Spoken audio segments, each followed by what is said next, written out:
PSC tips and ട്രിക്സിലേക്ക് ഏവർക്കും സ്വാഗതം. വരുന്ന LDC പരീക്ഷയ്ക്കായിക്കോട്ടെ, LGSനായിക്കോട്ടെ, ഇനി വരാനിരിക്കുന്ന എല്ലാ PSC പരീക്ഷകൾക്കും ഇമ്പോർട്ടൻ്റ് ആയിട്ടുള്ളൊരു ഭാഗമാണ് SCRT എന്ന് പറയുന്നത് അല്ലേ. അപ്പോൾ SCRT പാഠഭാഗങ്ങൾക്ക് എത്രത്തോളം ഇമ്പോർട്ടൻസ് ഉണ്ട് എന്നുള്ളത് നമുക്കറിയാവുന്ന കാര്യമാണ്. ഇപ്പോൾ പുതിയ SCRT പാഠഭാഗങ്ങൾ വന്നിട്ട് കുറച്ച് നാളായി. അപ്പോൾ ഒരുപാട് പേര് ആവശ്യപ്പെട്ടിട്ടുള്ളൊരു കാര്യമാണ് പുതിയ SCRT പാഠഭാഗങ്ങൾ എടുത്തു തരാവോ എന്നുള്ളത്. അപ്പോൾ ആ ഭാഗത്ത് നിന്നും ഇപ്പം തന്നെ പരീക്ഷകൾക്ക്, ഇപ്പോൾ 2024 നടന്നിട്ടുള്ള പരീക്ഷകൾക്കൊക്കെ പുതിയ SCRT പാഠഭാഗങ്ങളിൽ നിന്നും ഒരുപാട് ചോദ്യങ്ങൾ ചോദിച്ചിട്ടുണ്ട്. അപ്പോൾ പുതിയ SCRT പാഠഭാഗങ്ങളുടെ ഒരു സീരീസ് നമ്മൾ സ്റ്റാർട്ട് ചെയ്യുകയാണ്. അപ്പോൾ ഇന്ന് ആദ്യത്തെ ക്ലാസ് ആണ് കേട്ടോ. ഏറ്റവും ബേസ് തൊട്ടിട്ടാണ് നമ്മൾ പഠിക്കാൻ വേണ്ടി പോകുന്നത്. അപ്പോൾ 5ാം ക്ലാസ് ആണ് നമ്മൾ ഇന്ന് സ്റ്റാർട്ട് ചെയ്യുന്നത്. 5ാം ക്ലാസ്സിലെ സോഷ്യൽ സയൻസിൽ നിന്നുമാണ് നമ്മൾ ഇന്ന് സ്റ്റാർട്ട് ചെയ്യുന്നത്. നമുക്ക് ഓരോ ചാപ്റ്റർ ആയിട്ട് വളരെ വിശദമായിട്ട് തന്നെ പഠിച്ചു പോകാം. അപ്പോൾ പുതിയ SCRT പാഠഭാഗങ്ങൾ എന്ന് പറയുന്ന നമ്മുടെ ഈ ഒരു സീരീസിലേക്ക് എല്ലാവർക്കും സ്വാഗതം. അപ്പോൾ എല്ലാവരും ഒരു നോട്ട്ബുക്കും പെന്നും കയ്യിൽ വെച്ച് ക്ലാസ് കേട്ട് നോട്ട് തയ്യാറാക്കിയിട്ട് തന്നെ പഠിക്കാനായിട്ട് ശ്രമിക്കുക. റിവിഷൻ്റെ സമയത്ത് നിങ്ങൾക്ക് വീണ്ടും ക്ലാസ് കാണേണ്ട ആവശ്യമില്ല. ആ നോട്ട്സ് നോക്കി നിങ്ങൾക്ക് റിവിഷൻ ചെയ്യാതാൽ മതിയാവും. ഓക്കെ. അപ്പോൾ പുതിയ SCRT പാഠഭാഗങ്ങളുടെ നോട്ട്സിന് വേണ്ടിയിട്ട് ഒരു നോട്ട്ബുക്ക് കരുതുക. ഓക്കെ.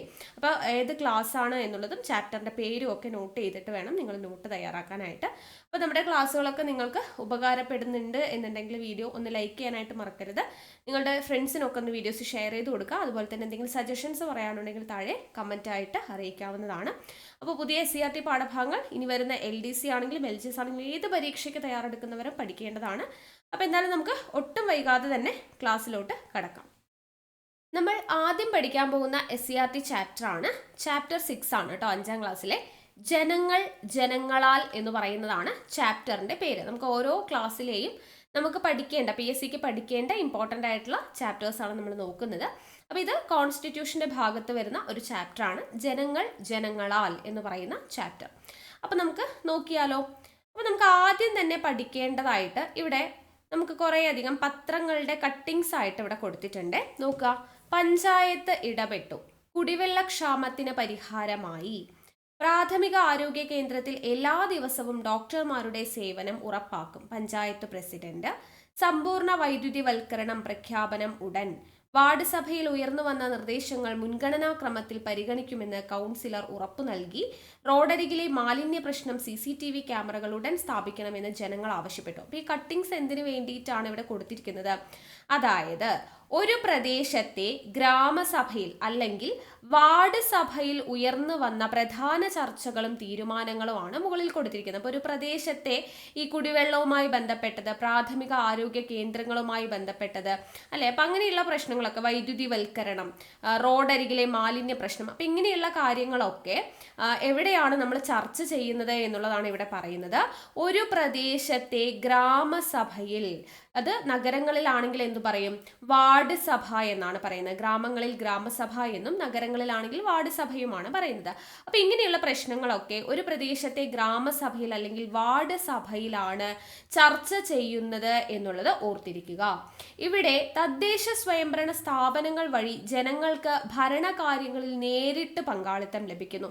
നമ്മൾ ഓരോ സെന്റൻസ് വായിക്കുമ്പോഴും അത് നിങ്ങളൊരു സ്റ്റേറ്റ്മെന്റ് ആയിട്ട് കാണാനായിട്ട് ശ്രമിക്കാം. അപ്പം തദ്ദേശ സ്വയംഭരണ സ്ഥാപനങ്ങൾ വഴി ജനങ്ങൾക്ക് എന്ത് ചെയ്യാം?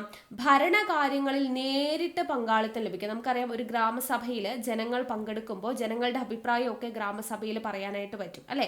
അപ്പം തദ്ദേശ സ്വയംഭരണ സ്ഥാപനങ്ങൾ വഴി ജനങ്ങൾക്ക് എന്ത് ചെയ്യാം? ഭരണകാര്യങ്ങളിൽ നേരിട്ട് പങ്കാളിത്തം ലഭിക്കുന്നു, നേരിട്ട് പങ്കാളികളാകാം എന്ന് പറയുന്ന സ്റ്റേറ്റ്മെന്റ് ആണ് നമ്മളവിടെ ഊന്നൽ കൊടുക്കേണ്ടത്. ഇപ്രകാരം ജനങ്ങൾ നേരിട്ടോ അവർ തിരഞ്ഞെടുക്കുന്ന പ്രതിനിധികളോ ഭരണപരമായ കാര്യങ്ങളിൽ തീരുമാനമെടുക്കുന്ന സംവിധാനമാണ് ജനാധിപത്യം. അപ്പൊ എന്താണ് ജനാധിപത്യം? ഇത് തന്നെ ഒരു ചോദ്യമാണ്, സ്റ്റേറ്റ്മെന്റ് ആയിട്ട് ചോദിക്കാം. എന്താണ്? ജനങ്ങൾ നേരിട്ടോ അല്ലെങ്കിൽ അവർ തിരഞ്ഞെടുക്കുന്ന പ്രതിനിധികളോ ഭരണപരമായ കാര്യങ്ങളിൽ തീരുമാനമെടുക്കുന്ന സംവിധാനമാണ് ജനാധിപത്യം.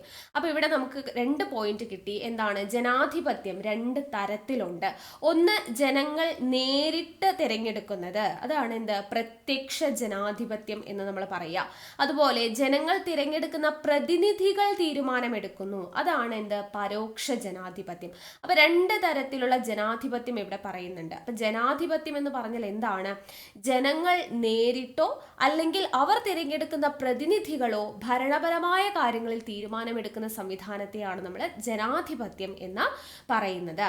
ഇനി എന്താണ് തദ്ദേശ സ്വയംഭരണ സ്ഥാപനങ്ങൾ? നമുക്ക് ചോദിക്കാം, താഴെ തന്നിട്ടുള്ളവയിൽ തദ്ദേശ സ്വയംഭരണ സ്ഥാപനങ്ങളിൽ ഉൾപ്പെടാത്തത് ഏത്? അങ്ങനെ ചോദ്യം പ്രതീക്ഷിച്ച് വേണം നമ്മൾ പഠിക്കാൻ വേണ്ടിയിട്ട്.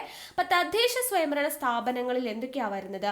ഗ്രാമപ്രദേശങ്ങളിലെ ത്രിതല പഞ്ചായത്ത് സംവിധാനങ്ങളായ ഗ്രാമപഞ്ചായത്ത്, ബ്ലോക്ക് പഞ്ചായത്ത്, ജില്ലാ പഞ്ചായത്ത് തുടങ്ങിയവയും നഗരപ്രദേശങ്ങളിലെ ഭരണ സ്ഥാപനങ്ങളായ മുനിസിപ്പാലിറ്റികൾ, കോർപ്പറേഷനുകൾ എന്നിവയും ഉൾക്കൊള്ളുന്നവയാണ് തദ്ദേശ സ്വയംഭരണ സ്ഥാപനങ്ങൾ. ഇത് 5ാം ക്ലാസ് ആയതുകൊണ്ട് ഏറ്റവും ബേസ് ആയിട്ടുള്ള കാര്യങ്ങളാണ് കൊടുത്തിരിക്കുന്നത്. അപ്പൊ എന്താണ് തദ്ദേശ സ്വയംഭരണ സ്ഥാപനങ്ങൾ എന്ന് പറയുന്നത്? ഏതൊക്കെയാ വരുന്നത്? ഗ്രാമപഞ്ചായത്ത്, ബ്ലോക്ക് പഞ്ചായത്ത്, ജില്ലാ പഞ്ചായത്ത്, മുനിസിപ്പാലിറ്റി, കോർപ്പറേഷൻ. ഇതൊക്കെയാണ് എന്ത്? തദ്ദേശ സ്വയംഭരണ സ്ഥാപനങ്ങൾ എന്ന് പറയുന്നത്. ഓക്കെ, ഇനി നമുക്ക് കുറച്ച് ക്വോട്ട്സ് ആണ് കൊടുത്തിട്ടുള്ളത്. നോക്കാം. ജനാധിപത്യത്തെ കുറിച്ച് നമ്മൾ പറഞ്ഞു അല്ലെ, ജനങ്ങൾ നേരിട്ടോ അല്ലെങ്കിൽ ജനങ്ങൾ തിരഞ്ഞെടുക്കുന്ന പ്രതിനിധികളോ ഭരണകാര്യങ്ങളിൽ തീരുമാനമെടുക്കുന്നതാണ് ജനാധിപത്യം എന്ന് നമ്മൾ പറഞ്ഞു. അപ്പൊ ജനാധിപത്യത്തെ കുറിച്ച് എബ്രഹാം ലിങ്കൺ പറഞ്ഞ വാക്കുകളാണ്. എന്താണ് ജനാധിപത്യം? ജനങ്ങൾക്ക് വേണ്ടി ജനങ്ങളാൽ നടത്തപ്പെടുന്ന ജനങ്ങളുടെ ഭരണമാണ് ജനാധിപത്യം. പറഞ്ഞതാരാണ്? Abraham Lincoln. PYQ ആണ്, ചോദിച്ചിട്ടുണ്ട്. ഓക്കെ, ജനങ്ങൾക്ക് വേണ്ടി ജനങ്ങളാൽ നടത്തപ്പെടുന്ന ജനങ്ങളുടെ ഭരണമാണ് എന്ത്? ജനാധിപത്യം എന്ന് പറഞ്ഞത് എബ്രഹാം ലിങ്കൺ ആണ്. ഇനി ജനാധിപത്യത്തെ കുറിച്ച് മഹാത്മാഗാന്ധിയുടെ വാക്കുകൾ കൊടുത്തിട്ടുണ്ട്. ജനാധിപത്യത്തെ കുറിച്ചുള്ള എന്റെ സങ്കല്പം അതിനു കീഴിൽ ഏറ്റവും ദുർബലനും ശക്തനും തുല്യമായ അവസരം ഉണ്ടായിരിക്കും എന്നതാണ്. മഹാത്മാഗാന്ധിയുടെ സങ്കല്പം എന്താണ്? ജനാധിപത്യത്തെ കുറിച്ചുള്ള അദ്ദേഹത്തിന്റെ സങ്കല്പം അതിനു കീഴിൽ ഏറ്റവും ദുർബലനും ശക്തനും തുല്യമായ അവസരം ഉണ്ടായിരിക്കണം എന്നതാണ്. ഇത് പറഞ്ഞത് ആരാണ്? മഹാത്മാഗാന്ധിയാണ്. അപ്പൊ ഈ കോട്ട്സ് തന്നിട്ട് ഇത് ആരുടെ വാക്കുകളാന്നുള്ളത് ചോദിക്കും.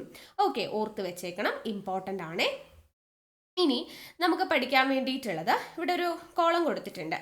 പുരാതന ഗ്രീസിലെ ഏഥൻസിലാണ് ജനാധിപത്യത്തിന്റെ ആദ്യ രൂപം ഉദയം ചെയ്തത്. അപ്പൊ അതൊരു ചോദ്യമാണ്. ജനാധിപത്യത്തിന്റെ ആദ്യ രൂപം ഉദയം ചെയ്തത് എവിടെയാണ്? പുരാതന ഗ്രീസിലെ ഏഥൻസിലാണ്. പൊതുകാര്യങ്ങളിൽ തീരുമാനമെടുക്കുന്ന പ്രക്രിയയിൽ എല്ലാ വിഭാഗം ജനങ്ങളെയും പങ്കെടുപ്പിച്ചിരുന്നില്ലെങ്കിലും ജനാധിപത്യം എന്ന ആശയം സംഭാവന ചെയ്യുന്നതിൽ ഏഥൻസ് പ്രധാന പങ്ക് വഹിച്ചിട്ടുണ്ട്. ഇന്ന് നിലവിലുള്ള ജനാധിപത്യ രീതിയുടെ തുടക്കം യുണൈറ്റഡ് കിങ്ഡത്തിന്റെ ഭാഗമായ ഇംഗ്ലണ്ടിൽ നിന്നാണ്. അപ്പൊ നമ്മുടെ ഇന്നത്തെ നിലവിലുള്ള ജനാധിപത്യ രീതിയുടെ തുടക്കം എവിടെ നിന്നാണ്? ഇംഗ്ലണ്ടിൽ നിന്നുമാണ് എന്നുള്ളത് ഓർത്തിരിക്കുക. ഇനി തിരഞ്ഞെടുപ്പ്, ജനപ്രതിനിധികളുടെ ഭരണം, പാർലമെന്റ് എന്നീ സംവിധാനങ്ങൾ രൂപം കൊണ്ടതും ഇംഗ്ലണ്ടിലാണ്. അപ്പൊ നമ്മൾ കടമെടുത്ത ആശയങ്ങളൊക്കെ പഠിക്കാറുണ്ട് അല്ലെ. അപ്പൊ അതുപോലെ തന്നെ നമുക്ക് ഇവിടെ ഓർത്തിരിക്കേണ്ടതാണ്, ജനാധിപത്യ രീതിയുടെ ഇന്ന് കാണുന്ന ജനാധിപത്യ രീതിയുടെ തുടക്കം എവിടെ നിന്നാ? ഇംഗ്ലണ്ടിൽ നിന്നാണ്. തിരഞ്ഞെടുപ്പ്, ജനപ്രതിനിധികളുടെ ഭരണം, പാർലമെന്റ്, ഈ പറയുന്ന എല്ലാ സംവിധാനങ്ങളും രൂപം കൊണ്ടത് ഇംഗ്ലണ്ടിലാണ് എന്നുള്ളത് ഓർത്തിരിക്കുക, ഇമ്പോർട്ടൻറ്റ്. ഇനി അടുത്ത ഇമ്പോർട്ടൻ്റ് ആയിട്ടുള്ള പോയിന്റ്സ് ആണ്.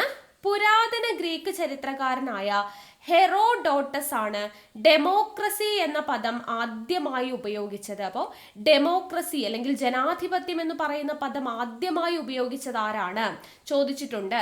ഹെറോഡോട്ടസ് ആണ് ഡെമോക്രസി എന്ന് പറയുന്ന പദം ആദ്യമായിട്ട് ഉപയോഗിച്ചത്. അപ്പൊ ഡെമോക്രസി എന്ന് പറയുന്ന വാക്ക് ഉണ്ടായത് എങ്ങനെയാണ്? ഡെമോസ് എന്ന് പറഞ്ഞാൽ ജനങ്ങൾ അർത്ഥം വരുന്ന വാക്കാണ് ഡെമോസ്. ക്രാറ്റോസ് എന്ന് പറയുന്നത് അധികാരം എന്ന് പറയുന്ന അർത്ഥം തരുന്ന ക്രാറ്റോസ്. ഇത് രണ്ടും ഗ്രീക്ക് പദങ്ങളാണ്. ഡെമോസ് ജനങ്ങൾ എന്ന അർത്ഥം വരുന്ന ഡെമോസും അധികാരം എന്ന അർത്ഥം വരുന്ന ക്രാറ്റോസും എന്ന് പറയുന്ന രണ്ട് ഗ്രീക്ക് പദങ്ങൾ ചേർന്നാണ് ഡെമോക്രസി എന്ന് പറയുന്നത്. അതായത് ജനങ്ങളുടെ അധികാരം അല്ലെങ്കിൽ ജനങ്ങളുടെ ഭരണം എന്ന് പറയുന്ന അർത്ഥം വരുന്ന ഡെമോക്രസി രൂപം കൊണ്ടത്. അപ്പൊ ഡെമോക്രസി എന്ന് പറയുന്ന പദം ആദ്യമായി ഉപയോഗിച്ചത് ആരാ? ഹെറോഡോട്ടസ്.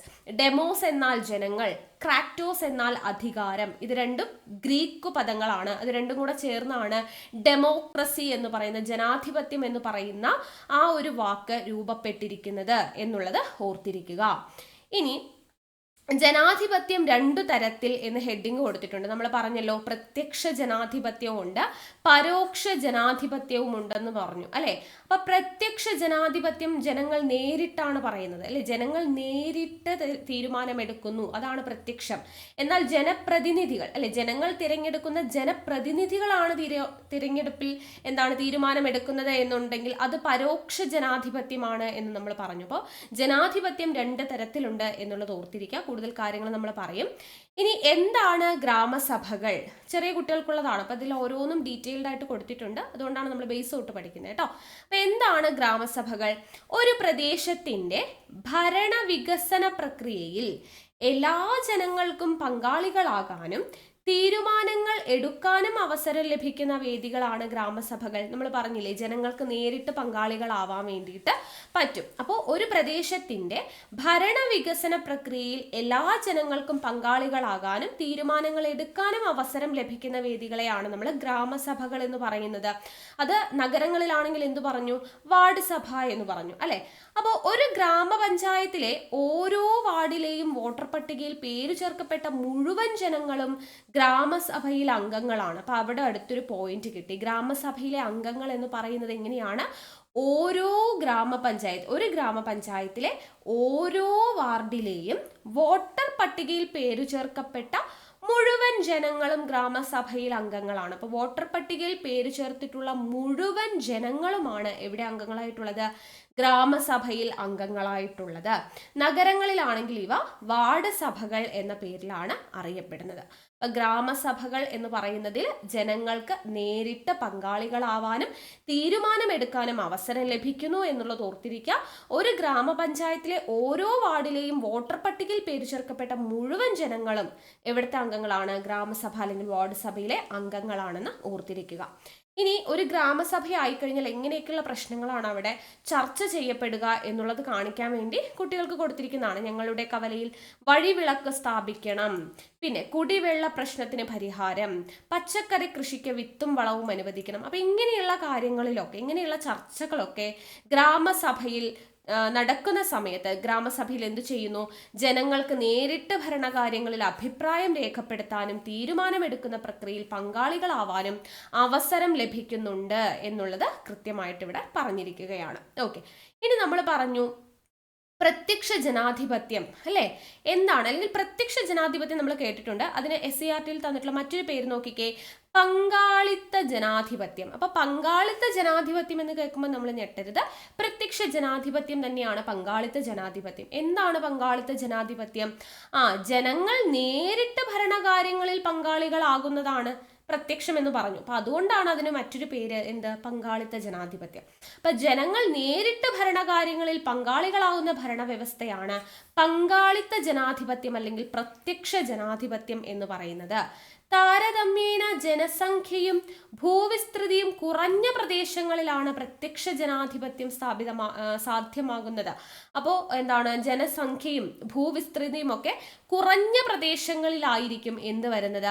പ്രത്യക്ഷ ജനാധിപത്യം സാധ്യമാകുന്നത്. പങ്കാളിത്ത ജനാധിപത്യം അല്ലെങ്കിൽ പ്രത്യക്ഷ ജനാധിപത്യം എന്ന് പറയുമ്പോൾ ജനങ്ങൾ നേരിട്ട് ഭരണകാര്യങ്ങളിൽ പങ്കാളികളായി ഭരണവ്യവസ്ഥയിൽ അവർക്ക് അഭിപ്രായം പറയാനും ഒക്കെ പറ്റും എന്ന് പറഞ്ഞു. അപ്പോൾ ജനസംഖ്യ അത്രത്തോളം കുറഞ്ഞ, ഭൂവിസ്തൃതി കുറഞ്ഞ പ്രദേശങ്ങളിലെ എന്ത് പറ്റത്തുള്ളൂ? പങ്കാളിത്ത ജനാധിപത്യം അല്ലെങ്കിൽ പ്രത്യക്ഷ ജനാധിപത്യം സാധ്യമാവുകയുള്ളൂ എന്നുള്ളത് ഓർത്തിരിക്കുക. ഇമ്പോർട്ടൻ്റ് ആണ് കേട്ടോ. ഓക്കെ, ഇനി അടുത്തത് കേരള നിയമസഭയെ കുറിച്ചാണ് കൊടുത്തിരിക്കുന്നത്. കേരള നിയമസഭ, ഓരോ പോയിന്റും ഓരോ ചോദ്യമാണ്. കേരള സംസ്ഥാനത്തിന്റെ നിയമനിർമ്മാണ സഭയാണ് കേരള നിയമസഭ. എന്താണ് കേരള നിയമസഭ? കേരള സംസ്ഥാനത്തിന്റെ നിയമനിർമ്മാണ സഭയാണ്. തിരുവനന്തപുരമാണ് നിയമസഭയുടെ ആസ്ഥാനം. നമുക്കറിയാം അല്ലെ, കേരള നിയമസഭയുടെ ആസ്ഥാനം എവിടെയാണ്? തിരുവനന്തപുരമാണ്. ഇനി 1888 സ്ഥാപിച്ച തിരുവിതാംകൂർ ലെജിസ്ലേറ്റീവ് കൗൺസിൽ, 1904 സ്ഥാപിച്ച ശ്രീമൂലം പ്രജാസഭ, 1949 തിരുകൊച്ചി നിയമനിർമ്മാണ സഭ എന്നിവ കേരള നിയമസഭയുടെ വഴികാട്ടികളാണ്. അപ്പൊ കേരള നിയമസഭയുടെ വഴികാട്ടികൾ ആരൊക്കെയാണ്? തിരുവിതാംകൂർ ലെജിസ്ലേറ്റീവ് കൗൺസിൽ, ശ്രീമൂലം പ്രജാസഭ, തിരുകൊച്ചി നിയമനിർമ്മാണ സഭ. ഇതിന്റെ എല്ലാം വർഷങ്ങൾ ഇമ്പോർട്ടന്റ് ആണ്. തിരുവിതാംകൂർ ലെജിസ്ലേറ്റീവ് കൗൺസിൽ വന്നത് 1888 ശ്രീമൂലം പ്രജാസഭ 1904, തിരുകൊച്ചി നിയമനിർമ്മാണ സഭ 1949. 3 വർഷവും ഇമ്പോർട്ടന്റ് ആണ്. തിരുവിതാംകൂർ ലെജിസ്ലേറ്റീവ് കൗൺസിൽ 1888, പിന്നെ ശ്രീമൂലം പ്രജാസഭ 1904, തിരുകൊച്ചി നിയമനിർമ്മാണ സഭ 1949. ഇവയെല്ലാമാണ് കേരള നിയമസഭയുടെ വഴികാട്ടികൾ. കേരള നിയമസഭയുടെ ആദ്യ സമ്മേളനം നടന്നത് എപ്പോഴും ചോദിക്കുന്നതാണ്. കേരള നിയമസഭയുടെ ആദ്യ സമ്മേളനം എപ്പോഴാ? 1957 ഏപ്രിൽ 27 1957 ഏപ്രിൽ 27 കേരള നിയമസഭയുടെ ആദ്യ സമ്മേളനം നടക്കുന്നത്. അതുകൊണ്ട് തന്നെ ഏപ്രിൽ 27 നിയമസഭാ ദിനമായിട്ടാണ് ആചരിക്കുന്നത്. ഏപ്രിൽ 27 പ്രത്യേകത എന്താണ്? നിയമസഭാ ദിനമായിട്ടാണ് ആചരിക്കുന്നത് എന്നുള്ളത് ഓർത്തിരിക്കുക. ഓക്കെ അല്ലേ? യെസ്. ഇനി ഗ്രാമസഭയിൽ എന്തു പറഞ്ഞു? ജനങ്ങൾ നേരിട്ടാണ് അഭിപ്രായം പറയുന്നതും തീരുമാനമെടുക്കുന്നതും അല്ലെ. ഇപ്പൊ ഗ്രാമസഭകളിൽ ജനങ്ങൾ നേരിട്ട് പങ്കാളികളാകുമ്പോൾ നമ്മുടെ നിയമസഭയിൽ എന്താ ചെയ്യുന്നത്? നിയമസഭയിൽ നമ്മളാണോ നേരിട്ട് അഭിപ്രായം പറയുന്നത്? അല്ല, നമ്മുടെ പ്രതിനിധികളാണ് നമുക്ക് വേണ്ടി സംസാരിക്കുന്നത്. ഓർത്തിരിക്കുക, ഗ്രാമസഭകളിൽ ജനങ്ങൾ നേരിട്ട് പങ്കാളികളാകുമ്പോൾ നിയമസഭയിൽ ആരാണ്? നമ്മുടെ പ്രതിനിധികളാണ് നമുക്ക് വേണ്ടി സംസാരിക്കുന്നത് എന്നുള്ളത് ഓർത്തിരിക്കുക. അപ്പൊ പ്രത്യക്ഷ ജനാധിപത്യം അല്ലെങ്കിൽ പങ്കാളിത്ത ജനാധിപത്യം എന്ന് നമ്മൾ പഠിച്ചു അല്ലെ. ഇപ്പൊ ജനങ്ങൾ നേരിട്ട് അഭിപ്രായം പറയുന്നു, തീരുമാനമെടുക്കുന്നു. ഭൂപ്രദേശം, വിസ്തൃതി കുറഞ്ഞ ഭൂപ്രദേശം, ജനസംഖ്യ കുറഞ്ഞ പ്രദേശങ്ങളിലാണ് സാധ്യമാകുന്നത് എന്ന് പറഞ്ഞു. ഇനി എന്താണ് പരോക്ഷ ജനാധിപത്യം അഥവാ പ്രാതിനിധ്യ ജനാധിപത്യം? പരോക്ഷ ജനാധിപത്യത്തിന്റെ മറ്റൊരു പേരാണ് എന്ത്? പ്രാതിനിധ്യ ജനാധിപത്യം. എന്താണ് പ്രാതിനിധ്യ ജനാധിപത്യം? ജനങ്ങൾ തിരഞ്ഞെടുക്കുന്ന പ്രതിനിധികളാണ് ജനങ്ങൾക്ക് വേണ്ടി ഭരണം നടത്തുന്നത്. അപ്പോൾ ജനങ്ങൾ തിരഞ്ഞെടുക്കുന്ന പ്രതിനിധികൾ ജനങ്ങൾക്ക് വേണ്ടി ഭരണം നടത്തുന്ന ജനാധിപത്യ രീതി ആയതുകൊണ്ടാണ് അതിനെ എന്ത് പറയുന്നത്? പ്രതിനിധികളാണ് ജനങ്ങൾക്ക് വേണ്ടി തീരുമാനമെടുക്കുന്നത്. സോ പ്രാതിനിധ്യ ജനാധിപത്യം അഥവാ പരോക്ഷ ജനാധിപത്യം എന്ന് നമ്മൾ പറയുന്നു. ഓക്കെ, ജനങ്ങൾ നേരിട്ട് പങ്കാളികളാകുന്നത് പങ്കാളിത്ത ജനാധിപത്യം അഥവാ പ്രത്യക്ഷ ജനാധിപത്യം. ജനങ്ങൾ തിരഞ്ഞെടുക്കുന്ന പ്രതിനിധികൾ ജനങ്ങൾക്ക് വേണ്ടി ഭരണം നടത്തുന്നതാണ് പ്രാതിനിധ്യ ജനാധിപത്യം അഥവാ പരോക്ഷ ജനാധിപത്യം. ഓക്കെ, അപ്പോൾ നമ്മുടെ ഇന്ത്യയെ പോലെ ജനസംഖ്യയും ഭൂവിസ്തൃതിയും കൂടിയ രാജ്യങ്ങളിൽ പ്രാതിനിധ്യ ജനാധിപത്യമാണ് പ്രായോഗികമായിട്ടുള്ളത്. അപ്പൊ നമ്മുടെ ഇന്ത്യയെ പോലുള്ള രാജ്യങ്ങളിൽ ഏതാണ്? പ്രാതിനിധ്യ ജനാധിപത്യം അല്ലെങ്കിൽ പരോക്ഷ ജനാധിപത്യമാണ് സാധ്യമായിട്ടുള്ളത് എന്നുള്ളത് പറയുന്നു. ഇനി അവ തമ്മിലുള്ള വ്യത്യാസം നമ്മളിപ്പോൾ പറഞ്ഞല്ലോ അല്ലെ. ജനസംഖ്യ കുറഞ്ഞ രാജ്യങ്ങളിലാണ് പ്രത്യക്ഷ ജനാധിപത്യം, ജനസംഖ്യ കൂടിയ രാജ്യങ്ങളിലാണ് പരോക്ഷ ജനാധിപത്യം. പിന്നെ നമ്മൾ എന്താ പറഞ്ഞേ? പ്രത്യക്ഷ ജനാധിപത്യം എന്ന് പറയുമ്പോൾ ജനങ്ങൾ നേരിട്ട് പങ്കാളികളാവുന്നു. ഇവിടെയാണെങ്കിലോ ജനപ്രതിനിധികളാണ് ജനങ്ങൾക്ക് വേണ്ടിയിട്ട് ഭരണകാര്യങ്ങളിൽ പങ്കെടുക്കുന്നത് എന്ന് നമ്മൾ പറഞ്ഞു. പിന്നെ ജനങ്ങൾക്ക് നേരിട്ട് ഇവിടെ അഭിപ്രായം പറയാനും ഒക്കെയുള്ള സ്വാതന്ത്ര്യമുണ്ട്. അവിടെയാണെങ്കിൽ പ്രതിനിധികളായിരിക്കും ജനങ്ങൾക്ക് വേണ്ടി സംസാരിക്കുക പറഞ്ഞു അല്ലെ. നമ്മൾ വ്യത്യാസമൊക്കെ പറഞ്ഞു. ഇനി ഇവിടെ നോക്കാം, കൂടുതൽ രാജ്യങ്ങൾ കണ്ടെത്താം എന്ന് പറഞ്ഞിട്ട് നോക്കാം. ലോകത്തെ ഏറ്റവും വലിയ ജനാധിപത്യ രാജ്യം ഇന്ത്യയാണ് എന്ന് പറഞ്ഞു കൊടുത്തിട്ടുണ്ട്. അഫ്ഗാനിൽ ജനാധിപത്യ ഭരണം അവസാനിച്ചു. സൗദി അറേബ്യയിൽ പുതിയ രാജാവ് അധികാരമേറ്റു. സ്വിറ്റ്സർലൻഡിൽ ഇപ്പോഴും പങ്കാളിത്ത ജനാധിപത്യം എന്ന് പറഞ്ഞു കൊടുത്തിട്ടുണ്ട്. അപ്പോൾ എന്താണ് ജനാധിപത്യത്തിന്റെ സവിശേഷതകൾ? അതിലോട്ടാണ് അവർ വരുന്നത്. അപ്പൊ ജനാധിപത്യത്തിന്റെ സവിശേഷതകൾ എന്തൊക്കെ? ഇമ്പോർട്ടന്റ് ആണ്, ചോദിക്കാം. താഴെ തന്നിരിക്കുന്നവയിൽ ജനാധിപത്യത്തിന്റെ സവിശേഷതകളിൽ പെടാത്തതേത്? ചോദിക്കാലോ. അപ്പൊ ജനാധിപത്യത്തിന്റെ സവിശേഷതകൾ എന്തൊക്കെയാണ്? ഒന്ന്, ജനാധിപത്യ സംവിധാനത്തിൽ ജനങ്ങൾക്കാണ് പരമമായ അധികാരം. അപ്പോൾ പരമമായ അധികാരം ആർക്കാണ്? ജനങ്ങൾക്കാണുള്ളത്. പിന്നെയോ സ്വതന്ത്രവും നീതിപൂർവവുമായ തിരഞ്ഞെടുപ്പാണ് ജനാധിപത്യത്തിലുള്ളത്.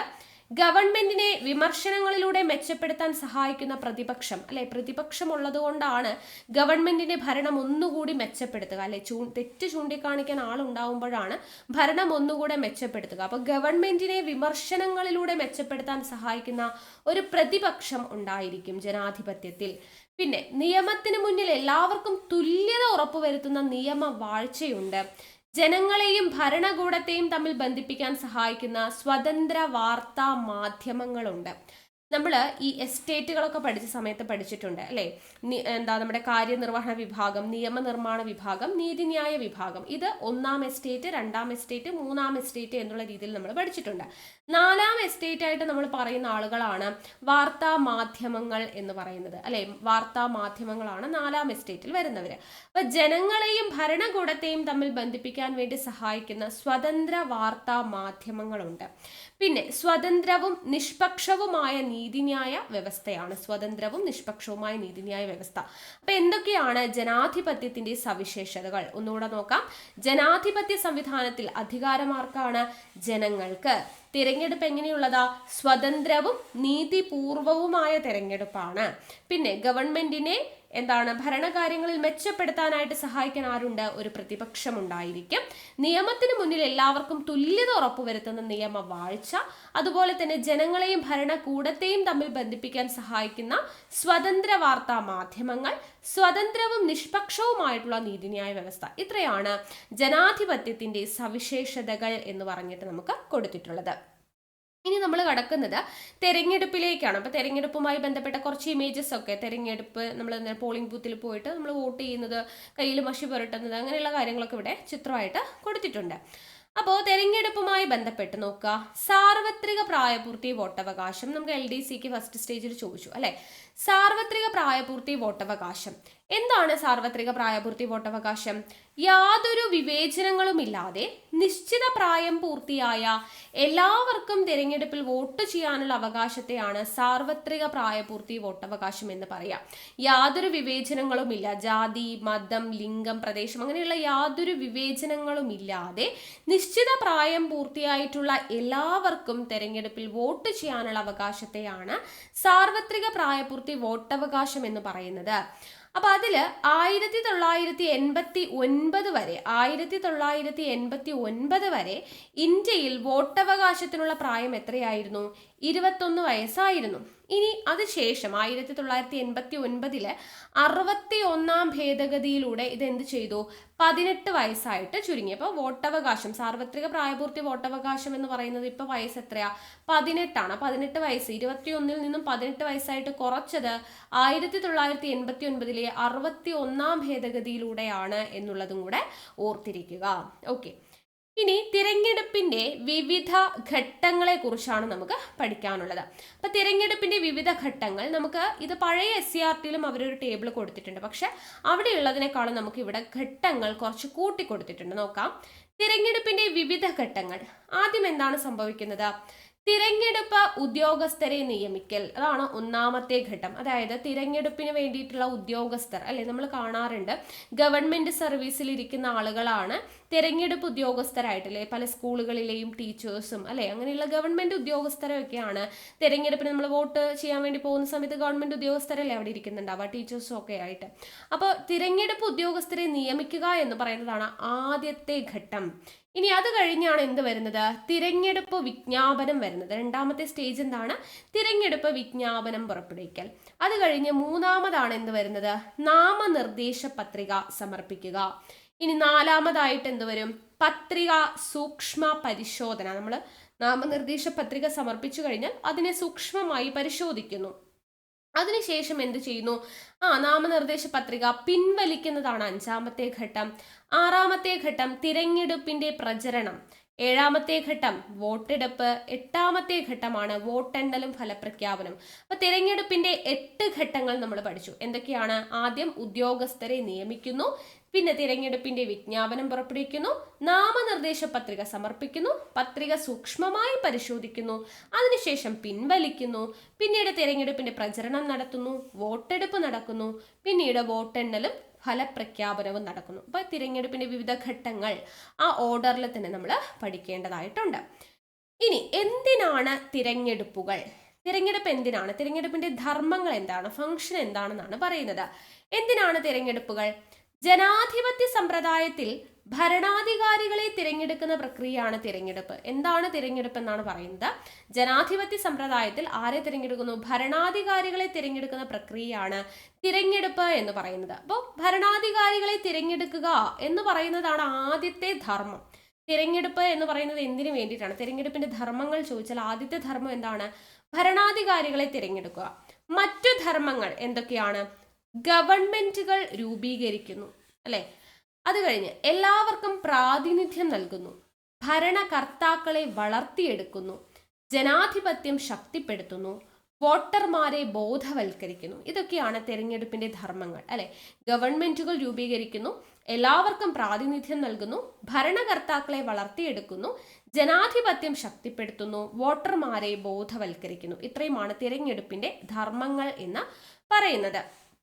ഇനി നമുക്ക് കേന്ദ്ര തിരഞ്ഞെടുപ്പ് കമ്മീഷനെ കുറിച്ച് കൊടുത്തിട്ടുണ്ട്. ഇമ്പോർട്ടൻ്റ് ആണ്, ചോദ്യം വരുന്ന ഭാഗമാണ്.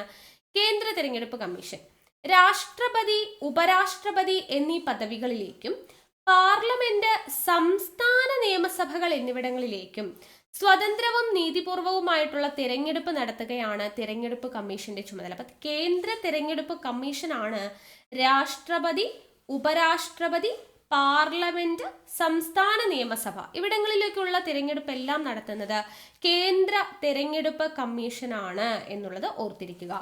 3 അംഗങ്ങൾ ഉള്ള തിരഞ്ഞെടുപ്പ് കമ്മീഷനിൽ, അപ്പൊ എത്ര അംഗങ്ങൾ ഉണ്ടെന്നും കൂടെ പറഞ്ഞു, 3 അംഗങ്ങളുള്ള തിരഞ്ഞെടുപ്പ് കമ്മീഷനിൽ മുഖ്യ തിരഞ്ഞെടുപ്പ് കമ്മീഷണർ ഉൾപ്പെടെ എല്ലാവരെയും നിയമിക്കുന്നത് രാഷ്ട്രപതിയാണ്. അപ്പൊ 3 അംഗങ്ങളാണ്. ഒരു മുഖ്യ തെരഞ്ഞെടുപ്പ് കമ്മീഷണറും 2 കമ്മീഷണർമാരും ഉണ്ടായിരിക്കും. ഇവരെ 3 പേരെയും നിയമിക്കുന്നത് ആരാണ്?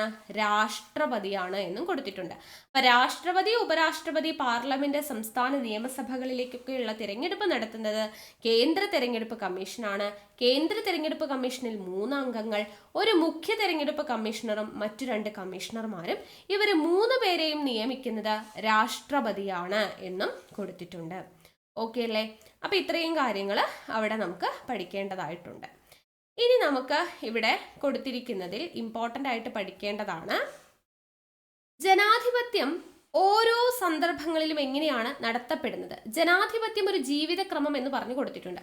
ഇവിടെ നോക്കുക, ഒരു വീട്ടില് അച്ഛനും അമ്മയും മക്കളും കൂടെ ഇവിടെ ഒരു ഡിസ്കഷൻ നടക്കുകയാണ്. ഈ ക്രിസ്മസ് അവധിക്ക് നമുക്കൊരു യാത്ര പോകാം, അപ്പോൾ എവിടേക്ക് പോകാം, ഇന്ന സ്ഥലത്തേക്ക് പോകാം എന്നുള്ള രീതിയിലൊരു ഡിസ്കഷൻ നടക്കുകയാണ്. അപ്പോൾ അവരവരുടെ അഭിപ്രായവും കാര്യങ്ങളൊക്കെ അവിടെ പറയുന്നുണ്ട്, അല്ലേ? അപ്പോൾ അവർ പറയുകയാണ്, എല്ലാവരുടെയും അഭിപ്രായങ്ങൾ പരിഗണിച്ചുകൊണ്ട് തീരുമാനങ്ങൾ എടുക്കുമ്പോഴാണ് ജനാധിപത്യം കുടുംബത്തിൽ പ്രായോഗികമാവുന്നത്, അല്ലെ? കുടുംബത്തിൽ അച്ഛൻ്റെയും അമ്മയുടെയും മക്കളുടെയും ഒക്കെ അഭിപ്രായങ്ങൾ പരിഗണിച്ചുകൊണ്ട് നമ്മൾ തീരുമാനം എടുക്കുമ്പോഴാണ് ജനാധിപത്യം കുടുംബത്തിൽ പ്രായോഗികമാകുന്നത്. കുഞ്ഞുങ്ങൾക്ക് മനസ്സിലാക്കാൻ വേണ്ടി പറഞ്ഞു കൊടുക്കുകയാണ്, അല്ലെ? നമ്മളൊരു ടൂർ പോകുന്ന കാര്യം പറയുമ്പോൾ അച്ഛൻ ഒരു സ്ഥലത്തേക്ക് പറയും, അമ്മ ഒരു സ്ഥലത്തേക്ക് പറയും, മക്കൾക്ക് വേറൊരു സ്ഥലമായിരിക്കും ഇഷ്ടം. അപ്പോൾ ഇവർക്ക് 3 പേർക്കും കൂടെ ഇഷ്ടപ്പെടുന്ന ഒരു ഭാഗം നമ്മൾ സെലക്ട് ചെയ്തിട്ട് അങ്ങോട്ട് ടൂർ പോകുന്നു. അപ്പോൾ എല്ലാവരുടെയും അഭിപ്രായങ്ങളെ പരിഗണിക്കുമ്പോഴാണ് കുടുംബത്തിൽ ഇത് എന്താണ് ജനാധിപത്യം പ്രായോഗികമാകുന്നത് എന്ന് പറഞ്ഞു. ഇനി ജനാധിപത്യം എന്ന് പറയുന്നത് വിദ്യാലയത്തിൽ എങ്ങനെയാ പ്രായോഗികമാവുക? അവിടെയും കുട്ടികളെ കൊണ്ടുണ്ടോ ഒരു പഠനയാത്ര പോകാൻ വേണ്ടി തീരുമാനിക്കുകയാണ്. അപ്പോൾ ടീച്ചർ എങ്ങോട്ടാ പോകേണ്ടതെന്ന് ചോദിക്കുമ്പോൾ പല കുട്ടികളും പല പാർക്ക്, അല്ലെ? Water theme park, museum, Thekkady, അങ്ങനെ പല അഭിപ്രായങ്ങൾ പറയും. അപ്പോൾ അവിടെ എന്താ നമ്മൾ ചെയ്യുന്നത്? കുട്ടികളുടെ അഭിപ്രായങ്ങളും താല്പര്യങ്ങളും പരിഗണിക്കുന്നതിനോടൊപ്പം അവർക്ക് എന്ത് ചെയ്യും? അവസര സമത്വവും തുല്യതയും ഉറപ്പുവരുത്തുമ്പോഴാണ് വിദ്യാലയങ്ങളിൽ ജനാധിപത്യം ഉറപ്പുവരുത്തുന്നത്. ഇപ്പോൾ കുടുംബങ്ങളിൽ പലരുടെയും അഭിപ്രായം മാത്രം പരിഗണിച്ചാൽ മതി. പക്ഷെ വിദ്യാലയങ്ങളിലാവുമ്പോൾ എന്ത് സംഭവിക്കും? അവരുടെ താല്പര്യങ്ങൾ പരിഗണിക്കുന്നതിനോടൊപ്പം അവർക്ക് അവസര സമത്വവും തുല്യതയും ഉറപ്പുവരുത്തണം. കാരണം വിദ്യാലയം എന്ന് പറയുമ്പോൾ പല വീടുകളിൽ നിന്ന് വന്നിട്ടുള്ള, പല വിഭാഗത്തിൽപ്പെട്ട, പല സ്വഭാവത്തിൽപ്പെട്ട, പല നിറത്തിൽപ്പെട്ട, പല വർണ്ണത്തിൽപ്പെട്ട, അല്ലെ? അങ്ങനെ പലതരത്തിലുള്ള കുട്ടികളാണ് അവിടെ വന്നിരിക്കുന്നത്. സോ അവരുടെ അഭിപ്രായങ്ങളും അവരുടെ അവസര സമത്വവും തുല്യതയും എല്ലാം ഉറപ്പുവരുത്തുമ്പോഴാണ് വിദ്യാലയങ്ങളിൽ ജനാധിപത്യം ഉറപ്പാക്കപ്പെടുന്നത്. ഇനി ജനാധിപത്യം പൊതു ഇടങ്ങളിൽ എങ്ങനെയാണ് എന്ന് ചോദിച്ചു കഴിഞ്ഞാൽ ഇവിടെ നമുക്ക് കണ്ടോ, പൊതു ഇടങ്ങളിൽ ഇവിടെ ഒരാൾ എന്താണ് ട്രാവൽ ചെയ്യുന്ന സമയത്ത് ഒരാൾ ഒക്കെ ഇങ്ങനെ സംസാരിക്കുന്നതായിട്ടാണ് ഇവിടെ കൊടുത്തിരിക്കുന്നത്. അപ്പോൾ മറ്റുള്ളവർക്കൊക്കെ അത് ഇറിറ്റേഷൻ ആവുന്നതായിട്ടും അല്ലെ, ഇവിടെ സീബ്ര ലൈൻ അതിലൂടെ ക്രോസ് ചെയ്യുന്നതും വേസ്റ്റ് ബോക്സിൽ ഇടുന്നതും ഇവിടെ വേസ്റ്റ് കണ്ടോ റോഡിലോട്ട് വലിച്ചെറിയുന്നതും അങ്ങനെ പലതായിട്ട് കൊടുത്തിട്ടുണ്ട്. അപ്പോൾ പൊതു ഇടങ്ങൾ വൃത്തിയായി സൂക്ഷിക്കുക, മറ്റുള്ളവരുടെ താല്പര്യങ്ങൾ മാനിക്കുക, പൊതു നിയമങ്ങൾ അനുസരിക്കുക, ഇതെല്ലാമാണ് ജനാധിപത്യ ജീവിതക്രമത്തിന് അനിവാര്യം അല്ലെ. പൊതു ഇടങ്ങളിൽ നമ്മൾ ചെയ്യുമ്പോൾ മറ്റുള്ളവരുടെ താല്പര്യങ്ങളെ നമ്മൾ മാനിക്കണം. ഇപ്പൊ ഇവിടെ ഇയാൾ ഫോണിൽ സംസാരിക്കുമ്പോൾ മറ്റുള്ളവർക്ക് എത്രത്തോളം അസ്വസ്ഥതയാവുന്നുണ്ട് അത് അയാൾ അവിടെ കണക്കാക്കുന്നില്ല. അപ്പൊ മറ്റുള്ളവരുടെ താല്പര്യങ്ങളെ നമ്മൾ മാനിക്കേണ്ടതായിട്ട് വരും. പിന്നെ പൊതു ഇടങ്ങൾ വൃത്തിയായിട്ട് നമ്മൾ സൂക്ഷിക്കേണ്ടതായിട്ട് വരും അല്ലെ. പിന്നെന്താണ്, പൊതു നിയമങ്ങൾ എല്ലാവരും അനുസരിക്കേണ്ടതായിട്ട് വരും. അപ്പൊ ഇങ്ങനെയൊക്കെ വരുമ്പോഴാണ് ജനാധിപത്യ ജീവിതക്രമം എന്ന് പറയുന്നത് കറക്റ്റ് ആയിട്ട് വരുള്ളൂ. അപ്പൊ ഇതെല്ലാം ആവശ്യമാണ് പൊതു ഇടങ്ങളിൽ എന്നുള്ളതും കൂടെ കൊടുത്തിട്ടുണ്ട്, കുഞ്ഞുങ്ങൾക്ക് മനസ്സിലാവാൻ വേണ്ടി എന്താണ് ജനാധിപത്യം എന്നുള്ളത്. ഓക്കെ, അപ്പൊ ഇത്രയും ആയിക്കഴിഞ്ഞാൽ നമ്മുടെ ഈ ഒരു ചാപ്റ്റർ കംപ്ലീറ്റ് ആയിട്ടുണ്ട്. വളരെ ചെറിയൊരു ചാപ്റ്ററാണ്, 5th സ്റ്റാൻഡേർഡ് ആണ്. അപ്പോൾ അതിൻ്റേതായിട്ടുള്ള നിലവാരത്തിലുള്ള പോയിന്റ്സ് ഒക്കെയാണ് നമ്മൾ പറഞ്ഞത്. അപ്പോൾ ഇനി മേലോട്ടുള്ള ചാപ്റ്റേഴ്സ് ഒക്കെ നമ്മൾ പഠിക്കും. അപ്പോൾ ഇത് നിങ്ങൾ തറവായിട്ട് പോയിന്റ് ഒക്കെ ആയിട്ട് എഴുതി വെക്കുക ഒരു നോട്ട്ബുക്കിൽ, ചാപ്റ്ററിൻ്റെ പേരൊക്കെ എഴുതിയിട്ട്. ഈ അടുത്ത ചാപ്റ്റർ നമ്മൾ ഉടനെ തന്നെ ഓരോ ദിവസവും നമുക്ക് ഓരോ ചാപ്റ്ററായിട്ട് പഠിച്ചു പോവാം. അപ്പോൾ അടുത്ത ദിവസം അടുത്ത ചാപ്റ്ററുമായിട്ട് കാണാം. ഓക്കെ, അപ്പോൾ എല്ലാവർക്കും താങ്ക് യു, ബൈ.